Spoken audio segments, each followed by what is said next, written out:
Alrighty, friends, let's grab a drink, whether that's cold or warm, whatever makes you happy, and let's chat about a book.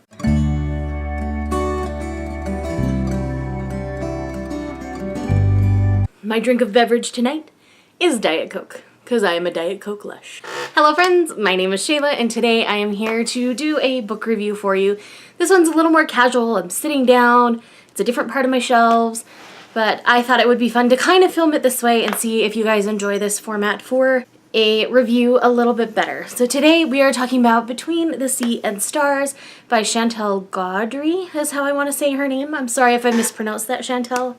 You'll have to forgive me. But in this book, this is a mermaid slash siren book. I say slash because it does kind of combine both types of lore in this particular story. So let's get into this a little bit. So in this world, we have these mer people called merrows. And essentially those are your standard mermaids that we think about, like Ariel style mermaid. When it comes to, there is a branch of this people that are kind of this elite group, and they fall into your siren category. So the lure of using your voices to lure people into the sea and killing them is through that vein of this world. And so you have the two different types that do coexist and cohabitate together. So in the beginning of this book, we have Lena. Lena is our main female protagonist, and she's always felt drawn to the surface. 10 years previous, the queen of their people had the power to go and walk on land. She fell in love, and Poseidon cursed her, in a sense, and her lover, her earthly human lover, ends up finding out how powerful she and her blood is. So this queen goes up onto the shore to her lover. Her lover kills her and starts to drink and slurp her blood. Essentially, this is a very, very dark story, in case you didn't gather from that part of this description. What happens is, through circumstances, Lena is in an experience where she's kind of with the siren people, but not necessarily part of the siren people. I forget what they're called at the moment. I'll leave it like right here so you guys know what I'm talking about. But essentially what happens is she ends up putting her brother, who had been inducted into this elitist siren style group, she put him in jeopardy in a sense, and he ended up getting injured in the process and ended up dying from it. So she felt ashamed. She felt like she couldn't go back to her father, but she also found out that she has the same powers as this queen and can walk on land. So what ends up happening is she ends up going to the surface and trying to live a mortal human life instead of living her life with the mer people. And so through all of this, she meets various people, gets to know everyone in the town. The guy who finds her ends up taking her back to where he lives, and she kind of gets a job there and all those kind of things because it's the local inn. But that's about all I'm going to give you on the description. Let's get into the characters and all that kind of stuff. So Lena as a main character was very enjoyable. I didn't feel like she was super whiny.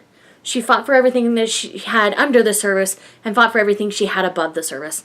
And I thought that was very refreshing, that we didn't have this overly whiny female character. That tends to happen a lot in YA, so I really appreciated the fact that they didn't do that in this particular novel. There isn't really a main love interest. There's a tiny bit of a love triangle, but the romance is not the dominant part of this story. This is more about Lena learning about her past. She's learning to be human and just kind of learning where she fits in the world.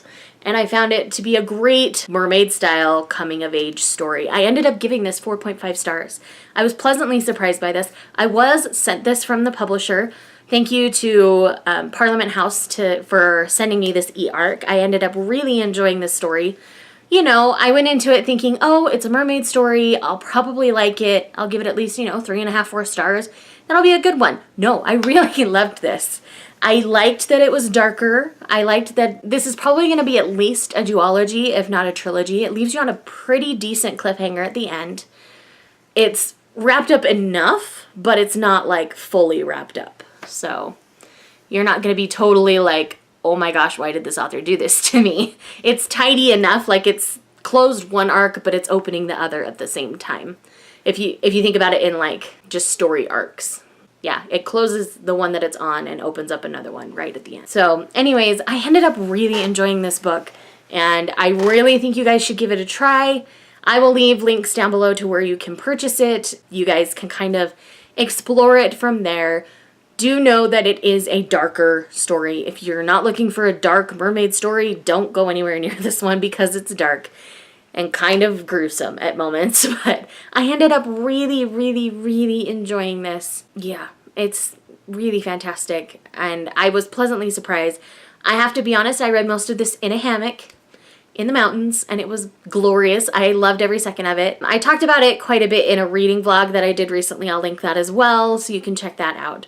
So thank you guys so much for watching this video. If you're new, I'm Shay. Welcome. Please subscribe. Let me know in the comments down below what your favorite mermaid book is, because I'm definitely looking for more. I've found that I really enjoy this vein, so definitely let me know, and I'll see you in the next video. Bye.